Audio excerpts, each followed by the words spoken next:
So what I'm going to be talking about here is work that I've been doing in the context of our ERC-funded project, where our objective is the modest one of rethinking comparative syntax. And what we're trying to do here, the comparisons we're trying to do is on the basis of parameters, but not parameters of the traditional type, because as we'll be hearing, I'm sure, again later today, there are various problems with those, but we still believe that it makes a lot of sense to think about comparative syntax in parametric terms. But the parameters that we're trying to work on are actually emergentist. So, obviously we usually think generativists are always to be contrasted with constructivists, and certainly if you're talking about innateness, then emergentism is on the other end of the spectrum. And also if one thinks about categories, which I'm going to be talking about a bit today, one tends to think that you either have a universalist orientation or otherwise a particularist one. But what I'm going to try and suggest is that, particularly in the context of Chomsky's three factors approach, that's really not so obvious. And what my objectives for today are really going to be to argue for an emergentist approach to parametric variation, but one which actually still has the capacity to give us insights into the sorts of things that generativists have always cared about. So acquisition, for example, cross-linguistic variation, or, well, typology, and then also diachrony. Although I won't speak that much about diachrony because Ian is actually going to have a talk on diachrony tomorrow within this general approach. And what I want to try and also demonstrate is that certain pre-generative notions may be quite useful to us in understanding comparative syntax. So we have the traditional model, which everyone's familiar with two factors and crucially also a rich universal grammar. And I'm not going to spend much time saying what I think some of the problems with that rich universal grammar are, because I think a lot of people have discussed it. As far as I'm concerned, one of the big problems, of course, is it doesn't really help to have a rich universal grammar if we don't really have a good theory of how the contents of that, well, first of all, what that contents is, and secondly, how that content links up with the input. But certainly the standard approach of, as far as features are concerned, which I'm going to talk quite a lot about today, is that features are supposed to be given as part of universal grammar. And that's actually going to be a fundamental thing that I'm going to argue against. I don't think we need to say that anymore today, and I think the results of not thinking about features as universally given are very interesting. And so the model I'm going to take is an impoverished UG one, which also introduces the a role for third factors, which are very mysterious and well, I'm going to interpret it in a certain way. But in the context of that type of model, one does ask the question how universal minimalist features actually are, how universal are minimalist categories. And I want to suggest the answer to both of those questions is a lot less than we've previously thought. But as far as the new factor is concerned, the third factor, in 4, we've got the formulation that Chomsky has given us. What's important for what I'm going to talk about today is that I'm really going to be talking about third factors as learning biases.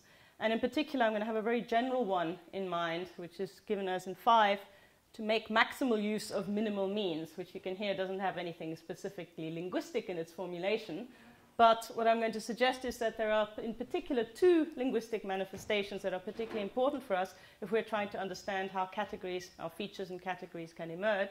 And there, as you can see, I'm building on work which Ian has done in the past, which we're extending in the context of the project. So the first is the idea of feature economy. So the idea of postulating as few features as you possibly can to account for the intake.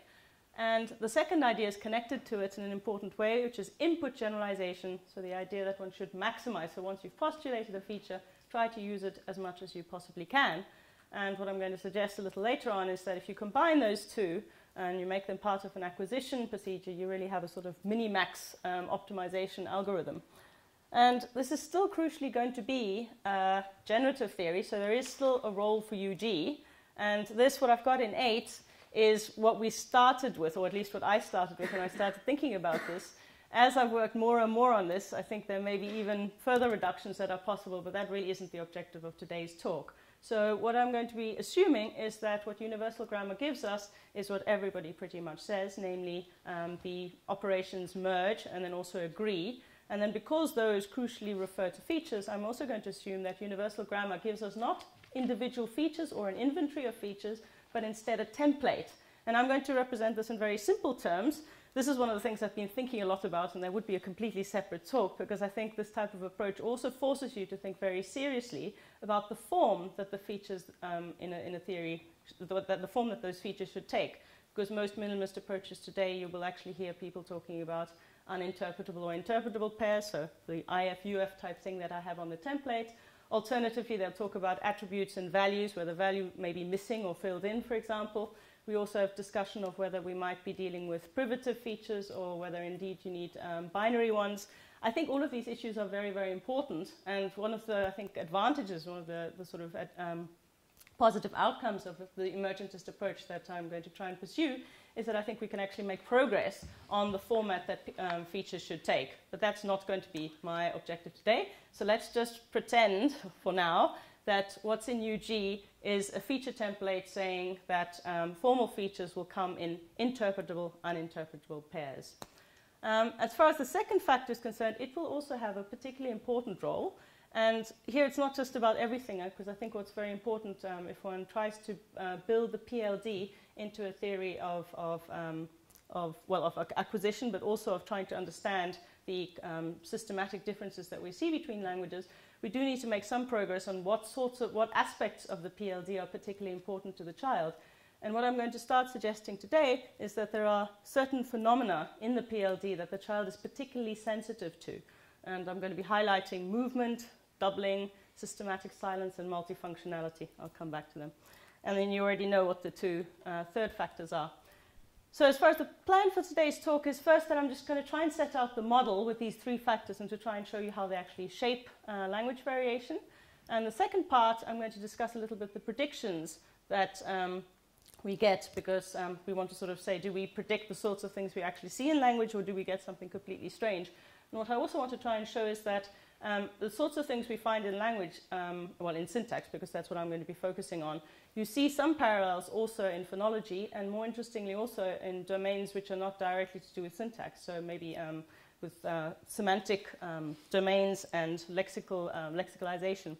And the conclusions are going to be quite brief, but just the implications of the approach for typology, acquisition, and diachrony. So the first part, the model of how the three factors may shape language variation.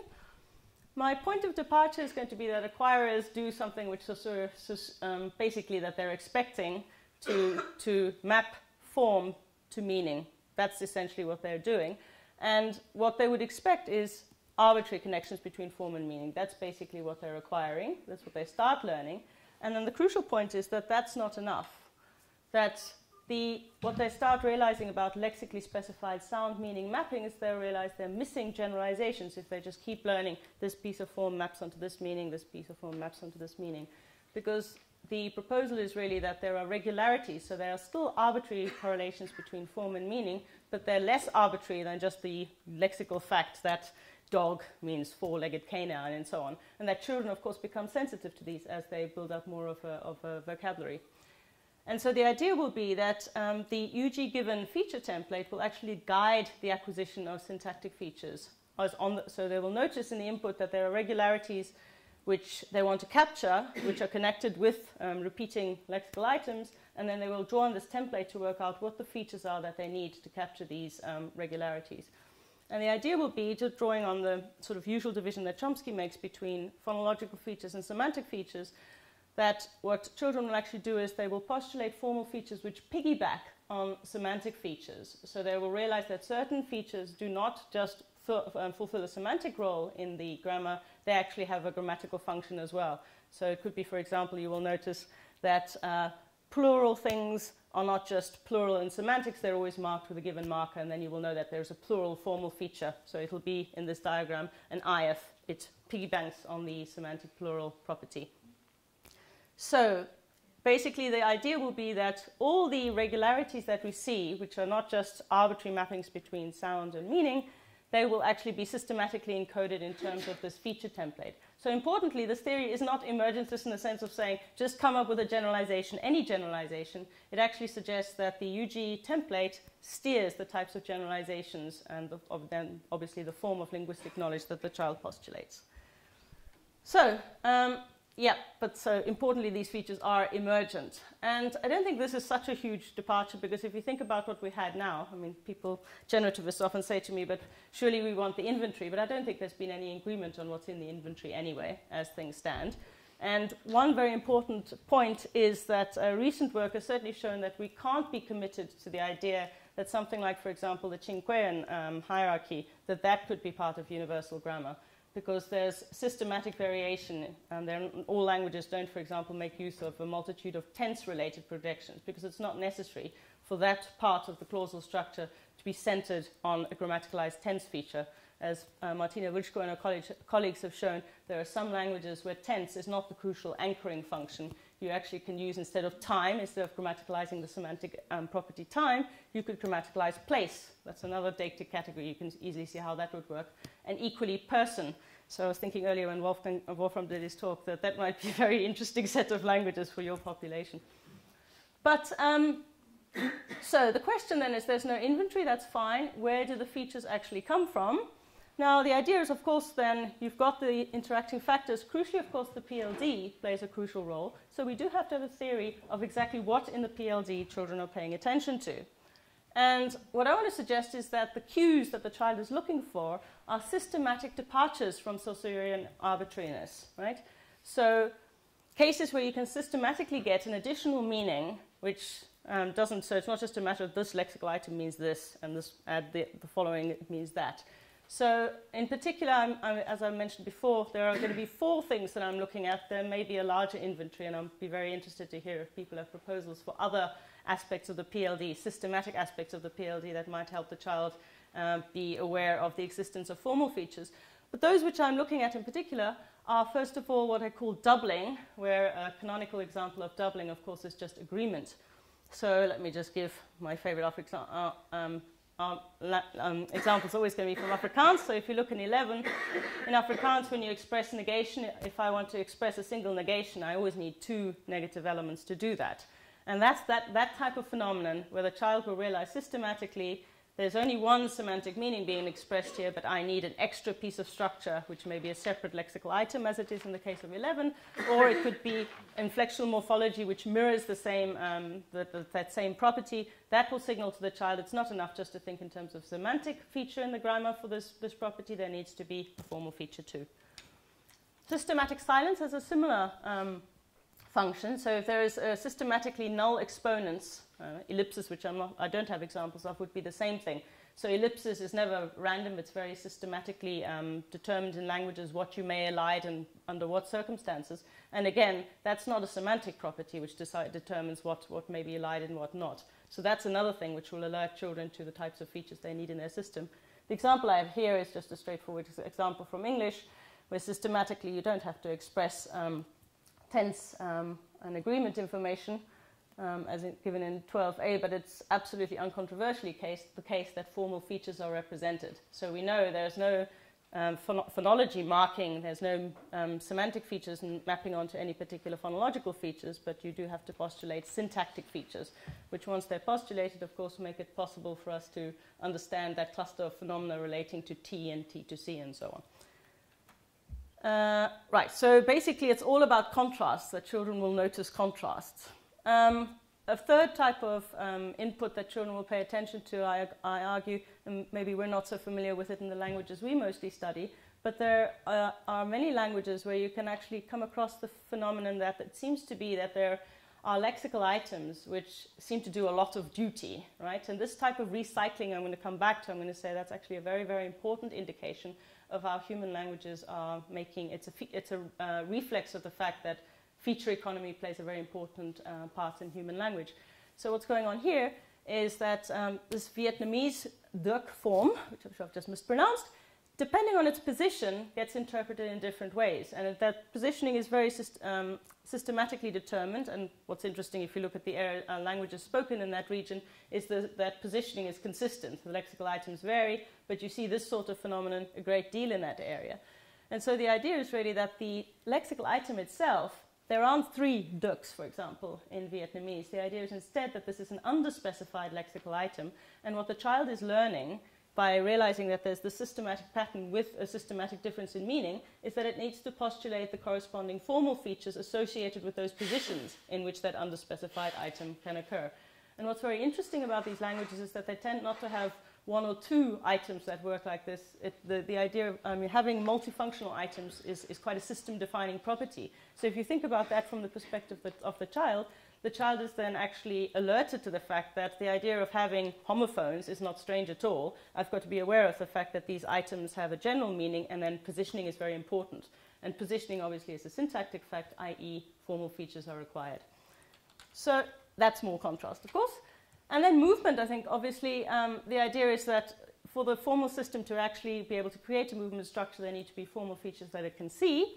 So if we think again, because remember what I'm effectively saying is the child will diagnose formal features wherever there's a departure from the basic Saussurean arbitrariness, so wherever there's an extra meaning or something like that. Well, if you think of Chomsky's notion of duality of semantics, movement very frequently generates an extra meaning. And so I've given an example with negative fronting in English. If negation were just a semantic feature, you wouldn't be able to specify, for example, that negation, negative phrases are the type that can still undergo residual verb second. And we see from earlier stages of English and other languages too, it's very frequent that negative constituents actually undergo movements that other elements in the system don't. So that's a very, very useful diagnostic for the child to realize negation is a formal feature in my language. And then also I think something that's relevant here, because this is another pre-generative idea that I think is very useful potentially in our thinking as minimalists, the idea of duality of patterning. So standardly, we think about human languages as being structured in terms of meaningless units, which at some point in their combination become meaningful. And I think we can also talk about a higher level duality of patterning in the domain of syntax. And that sort of observation Giorgi Fortini has also noted in an earlier publication. So the basic idea being that it's completely meaningless whether your language is fundamentally OV or VO. That's just a decision that you have to make. Or whether, for example, you're going to be a V to T language or not, or whether you're going to be a V2 language, which always puts something as spec CP, for example. These facts, which are fixed for a language, are meaningless, right? But that means that relative to those fixed points, movement creates a second level of patterning. So it's duality of patterning at the level of syntax, which, if you believe that languages are structured around maximizing minimal means, that's just another case, right? Because the idea is that you maximize the contribution of the lexical items and then also of the merge operations you have, both external and internal merge. So you can see the driving intuition is always that children will pick up on any kind of systematic contrast. They're happy to learn arbitrary form-meaning mappings, but wherever there are systematic contrasts, they will actually postulate a formal feature in accordance with the template which I'm using for now. And that's very important because the morphosyntactic and morphosemantic contrast will vary by language, which actually means that being an element of a particular category in terms of this model, you would actually expect there to be quite a lot of variation as to what counts as, for example, a verb or an auxiliary or whatever, right? Which is quite different from the usual view. So then, of course, the question is, doesn't this just predict rampant and unconstrained variation, which is not what we would want at all, certainly not on our project. And this is where, of course, factor 3 comes into play. Because, remember, maximize minimal means, and we're working with feature economy and input generalization. And I think first, before I go into showing what sort of shape these two factors together give linguistic systems, I think it's worthwhile highlighting a few respects in which it looks to me, at least, as if we have a lot of evidence for something like feature economy and then also input generalization being at work. And so, first of all, I mentioned before recycling effects. Now, these, you see, it depends how you look at languages, but I think we see a huge amount of evidence for this in pretty much all languages. But I'm going to give some examples which have been discussed quite a lot in recent literature. So one example is, so we're used to thinking of cases just having basic grammatical function marking functions. But if you look, you don't need to look very far, for example, Japanese, Korean, and so on, you actually discover that case seems to have, in addition to that basic function, it also has the function, a discourse-related function. So David Pazetsky, in a paper that he gave here in York last year, highlighted, for example, that in Korean, you can use the nominative marker and stack it on top of an already case-marked nominal in order to focus it. And equally, it's been said that in languages like Japanese, accusative marking can be used also as a topic marker. You drop it. When it's dropped, that signals it's old information and so on. So that idea of stacking case, reusing case within a system is exactly what you would expect. You've got a formal feature, now try to use it in as many domains as possible. Not just in the thematic one, maybe not just in the grammatical function domain, but also in the discourse domain. And then there are many others as well. So if you think about languages which make use of agreement in many different domains, so just by chance earlier this year we were discussing Chamorro in various contexts, and I realized that agreement there is used not only to mark referentiality, which is the famous work by Sandy Chung, but also to highlight thematic differences in the lowest part of the clause, and then it has a function of the sort that we're used to in relation to grammatical subjects as well. So the same agreement marking and the same set of features fulfilling three completely different roles in the same system. And then we have extreme agreement languages like Archie, which I know lots of people here know loads about as well. But there also, once the feature is present in the system, it's generalized and used a great deal. Also, phenomena like monstrous agreement, which would be another interesting one, I think, for schizophrenics. So the idea there is using the first-person agreement in embedded context not to refer to the speaker, but to signal whoever is the person who's the speaker of if you say John said he, then the agreement is first person, that type of phenomenon. And more generally, extended uses of first person, so the type that we see in the Wilczko languages as well, where first person can refer to now, the present, and so on. Then also, many languages make use of pronouns in doubling functions, and the familiar cases, of course, are to signal with clitics old information, but it doesn't just need to be that. So there's a very interesting recent paper highlighting the use of various pronouns in Basa, an African language, Bantu language, which actually it's all kinds of contrast and focus and topicalization uses. The entire pronoun inventory has a secondary role in that language. And then, of course, the familiar phenomenon of markers which have multiple lives. So it's a very well-known fact that languages like Japanese and Malayalam, for example, appear to use the coordination marker on many other types of elements as well to create, WH elements and so on. And if one thinks about coordination in the way that, for example, Jayasilan, Moreno Mitrovic, and various other people have been suggesting recently, then you might say that coordination is about at least two things. It's about concatenation and then also about a choice function. So then if you separate those things out, and we think that what may be the coordination marker is actually a choice function, that's the formal property which underlies it, obviously it'll have additional uses in a system like that a coordinator, an ordinary coordinator like English wouldn't. So all these sorts of phenomena, if one starts looking, grammaticalization more generally suggests that feature economy is something we should take seriously in language. More general evidence, so we have a dissertation by Ian Mobbs where he also looked at feature economy outside of syntax specifically, and he discusses the evidence of learners seeming to parse their input using as few postulates as possible. That's a very general sort of extension of the idea. But also if you think diachronically, outlier elements very, very frequently get lost, and Ian will talk about one of those tomorrow. So what about linguistic evidence of input generalization? And I know lots of people have said, yeah, you see this with sort of overgeneralization on, at the morphological level, but nowhere else really. But I've started looking a little bit, and I think there is evidence in syntactic acquisition as well for overgeneralization phenomena.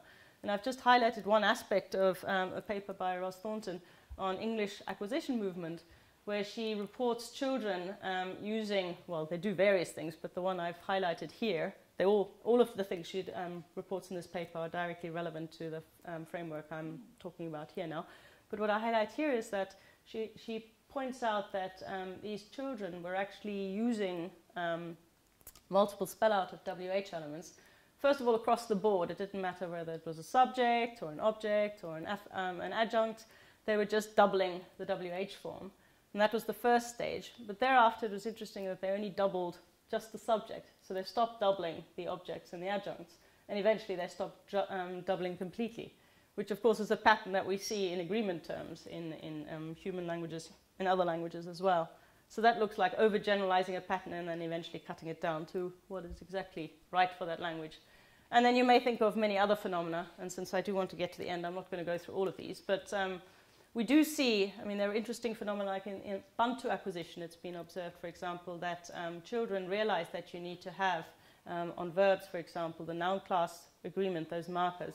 Children realize there's a slot for that, but they don't have the full inventory of markers. So what they actually use is, instead of just not using anything, they will use a shadow form. So it's not the correct form, and sometimes it's not even a form that corresponds to any actual prefix, but they use it consistently. Also, a very interesting suggestion that input generalization plays a role in languages is this quite striking fact that when you start looking at how languages are put together in quite different domains, it actually looks like you get lots of phenomena where you'll see a certain property will hold over a stretch of the grammar. So if we just take something I'm very familiar with word order, we know languages can be disharmonic, so you don't need to be consistently head initial or head final. But what is interesting is that languages don't seem to go, the bottom of my clause is head final, then I'll go head initial, then I'll go head final, then I'll go head initial, or on, off, on, off. It seems to, there seems to be a decision. You can switch, and once you've switched, you've switched. And Phoebos Panayotides highlights a very similar thing with extended projections, although you could imagine that it should be possible to take something verbal, make it nominal, make it verbal, make it nominal. That's not actually what languages do. And then also the sort of phenomena that David Pazetsky and others have been noting about agreement and non-agreement. So there can be a domain at the bottom of a clause where you don't see agreement, but then after a certain point you do need to agree, and things that agree with that entire phrase will agree with what's on the outside. So again, it's not on, off, which all looks like input generalization. Right, so yes, and then there's more general evidence for it as well. So we know about lexical overgeneralization of children, that's very well known. We know about the morphological overgeneralization. Also very interestingly, we were hearing earlier this morning about the work of Jacques Meillet. He has noted how children seem to attach one's very great significance to the consonant-vowel distinction and make generalizations based on those. So they actually use consonants in order to do lexical learning. Very interestingly, they pay real attention to consonants as sort of markers for what could be possible words. And vowels, on the other hand, they don't use like that. Vowels they seem to use much more for actually learning more grammatical effects. So if you give them A, B, A patterns, they can follow those if the A's are vowels, but if the A's, the repeating A's are consonants, they cannot learn those in the same way. So that's also very interesting sort of generalization of what you have. And then very, very tellingly is this work by Hudson Cameron Newport, which is rather well known, about children being given, that's an artificial language, silly speak, where they're given input which isn't fully consistent. I think they use determiners, and the determiners in two conditions, marking, I think, count mass and then also gender, yes. But the determiners are not used consistently. And what's very interesting about children is that children actually approach the variable input in a very systematic way by imposing systematicity. And what I'm particularly interested in is how they impose systematicity, because it turns out that they either use the variable form all the time, so they maximize its use, or they just decide not to use it at all, or they pick some linguistic basis for consistently using the determiner. And that may not be what was originally intended, so they may not realize it's about count mass. They may decide, oh, it's going to be about well, animates or something like that. They'll have some other generalization. So the question then is, if we put this all together, what do we expect in terms of variation? What do we expect in terms of acquisition? And one thing we've been working a lot in the context of our project is this idea of there being a learning path which might actually shape parameter hierarchies. Because you can imagine with our impoverished UG, we don't have an fixed inventory of features. We certainly don't have an inventory of parameters. So if we believe, as we do, that adult grammars are meaningfully characterized in parametric terms, the child is going to have to, via the input, construct these parameters. They need to be emergentist. And what we want to suggest is that parameters are located around features, and that what children are actually doing is trying to work out what the distribution of the feature in the grammar is. And how they do this by trying to constrain their hypotheses by employing feature economy and input generalization. So what they're really doing is they don't actually ask the question, is the feature present, if the answer is no, right? So there's a natural notion of default in this theory. The idea is if it doesn't occur to them to ask, is tense a formal feature, that means by default tense is not a formal feature in the system. So that isn't really a question. But if they've noticed that a feature is present, then their input generalization, that means they have to violate feature economy. Then they try and generalize the input and say, okay, this feature is now always present, which will sometimes work, then they could stop, right? But when it doesn't, then they have to try and figure out which subset of heads does the feature actually apply to. And you can hear the way to constrain that, since we're talking about formal features, is by means of postulating another feature.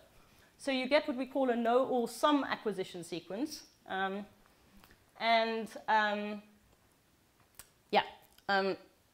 I'm not going to go through that in any great detail, but I think because it's about acquisition, it's very important. They're going from a superset to a subset, which is something which in the acquisition literature has often been discussed as a problem. And we don't think it is a problem in the context of this approach, because what the child is trying to do is come up with a grammar which accounts for the formal patterns it's looking for. So it's actually seeking formal features. It'll realize that the generalization is too general. So just to give you an illustration of what one of these hierarchies might look like for a very straightforward property, head finality. So the idea would be that for a head initial system, a completely head initial system, the child wouldn't even ask the question, right? Because there's no reason to say, I've not noticed anything. That means I have to say, is there a head final feature? But if it does notice it, its first assumption will be that it will be present on all heads, right? And then that means you get a consistently head final system. But if it's not, then you need to introduce a feature. And that could be something like, well, depending on what the input is, and that's quite important. So if a child is exposed to a language where all the nominals are final, then it's going to ask, are all the, in this diagram, minus v things final, right? Whereas if the child is exposed to a system where all clausal things are final, it'll ask the opposite question. So it's very important. You can see from that already that it doesn't make sense. You can't stick this stuff in UG because, well, I mean, this is the path will vary. For the acquisition path, the child doesn't have this plus or minus v question. It asks the appropriate question depending on the input. Right? You can see that those questions are equivalent. Right, and now just what I did want to definitely include in the talk still before I finish is just that sort of pattern we're quite excited about, because we think there are very similar things outside of syntax as well. So before we got going, but before we knew anything about what we were going to do, Ilan Drescher had actually already proposed that in phonology, what children do when they're acquiring the phonological, so the segment inventory, is actually they do this by means of what he calls the successive division algorithm. So they start with a completely implausible hypothesis, of course, that there are no phonemes at all, or it's just one sound. But then in order to actually work out what sounds they do have, they divide the inventory successively by binary divisions. And if you actually read through his algorithm, it has the same general shape as what we're proposing for syntactic feature acquisition. Even more excitingly, but more complex, so I can't explain all of it here, Danny Jaspers has actually suggested independently that in forming concepts, there are constraints on that as well. And as you can see from the characterization there, a key thing there is to make successive binary divisions. And I think what I really need to show you here is he's showing, for example, for if you're trying to work out the space of, so how the and, or, and inclusive and exclusive or and neither, so nothing is true, how that works. So you start with all the truth value pairs to start with. If you want to divide it up with just one feature, the first division is fixed. You separate out where nothing is true from cases where at least something is true. And what's very interesting about his approach is thereafter you have a choice as to how you divide the domain.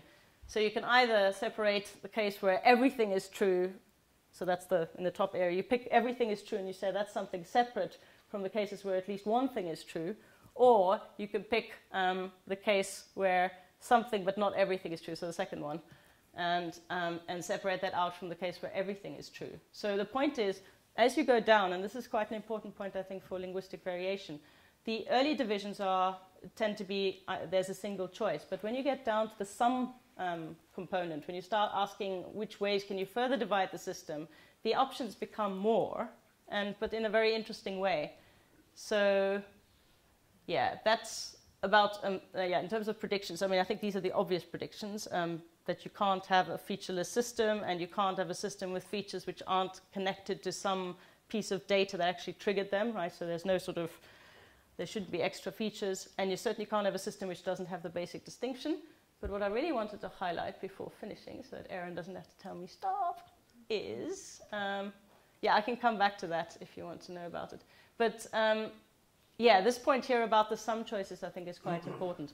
So what we're actually expecting in terms of typology is that you should, if you look across languages and you're looking at the right types of phenomena, you should find that languages are exhibiting the same sorts of phenomena but in domains of varying size, because that's really what our approach is predicting.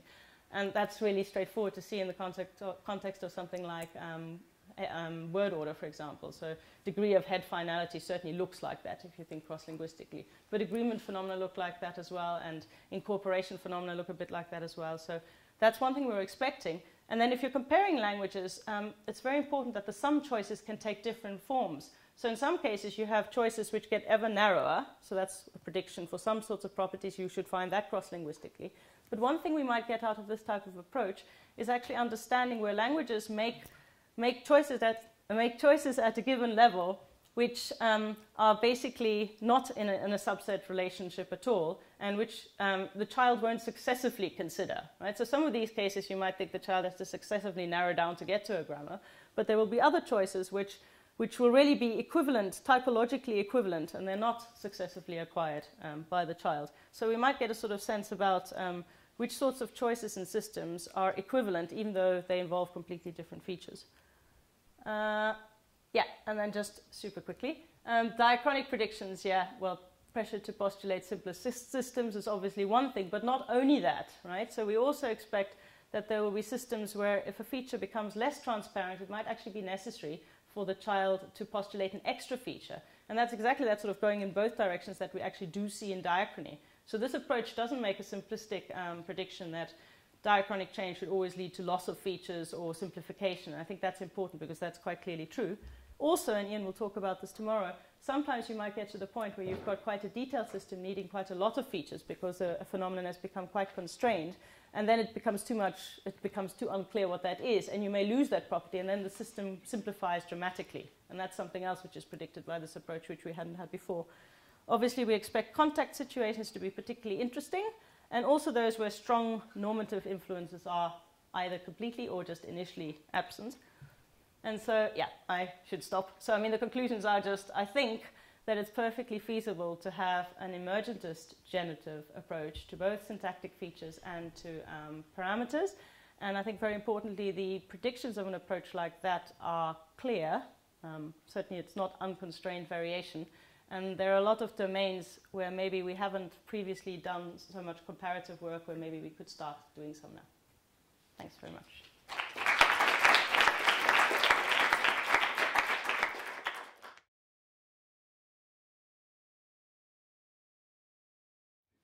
Okay, yeah, no. Okay, so if I understand you correctly, and if you strictly adopt an emergentist approach to features, right? Yeah. How can you have a feature template if you don't know what a feature looks like? Sorry, how can you? How can you have a feature template if you don't know what a feature looks like? Okay, so the idea of the feature template is really just, so what it is meant to do is to ensure that whenever you identify these regularities which go beyond, the systematic regularities which go beyond pure Saussurean arbitrariness, that you have an actual form to actually code those regularities, right? So that's why I'm saying, and that's why it would be another talk, it really does matter what kind of formal features you postulate, because the IF-UF, so interpretable, uninterpretable thing, is a particular take on how you can code formal features. And in looking at different phenomena, I've sort of come to the view that maybe that's not the best template.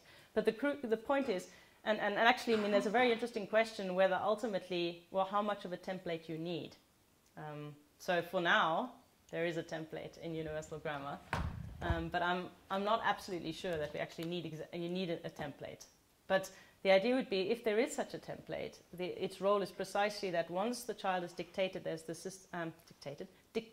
even, it's detected that there is a systematic regularity, then it maps it onto that template. So what it would want to do then is to figure out, okay, if the template says interpretable and uninterpretable features, the child would have to work out, all right, I've identified, say, the extra morphology. Now I need to work out, is this a reflex of an uninterpretable feature or an interpretable feature, that kind of thing, basically. Okay, Joel?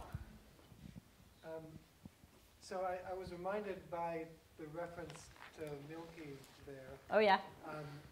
That it actually probably doesn't apply to this reference, but I know that he's done some work on retroflex and bunched R. So I'm going to ask you a question from phonology and ask you to translate the syntax, actually. Sure. So there's some evidence that individual speakers actually have created allophonic alternations when they use retroflex and bunched R, but it differs from speaker to speaker, presumably because there is no evidence for anything in the input. They've simply innovated perfectly reasonable allophonic rules that just doesn't correspond to anything in the input.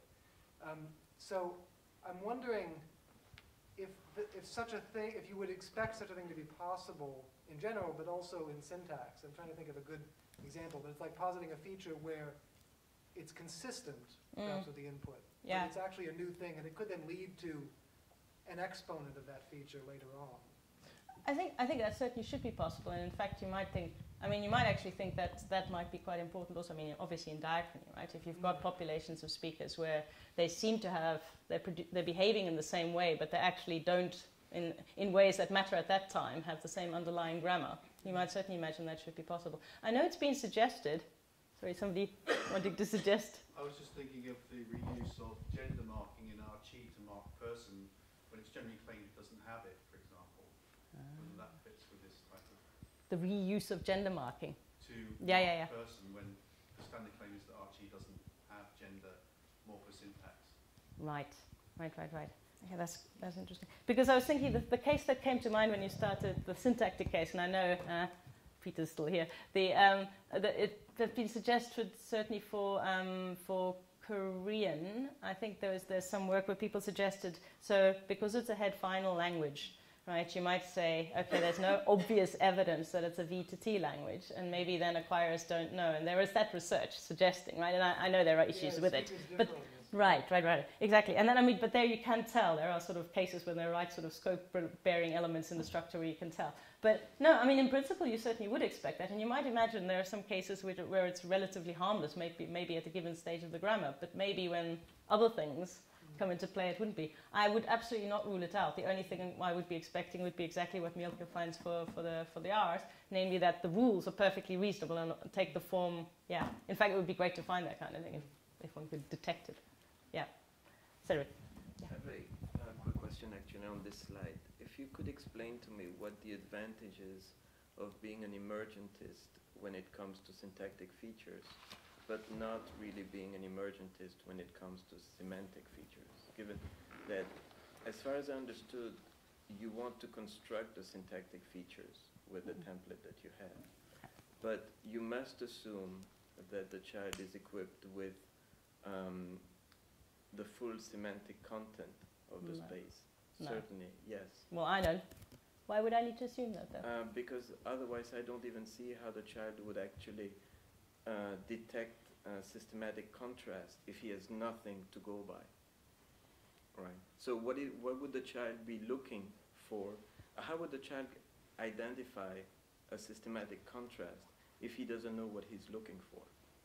No, but I mean, the child is not actually looking for anything. The child is trying to learn what the items are in the system. So it's getting used to the idea of, I map sound onto meaning. And then there are But just there. So he must have some notion of meaning fixed. Why does it have to be fixed?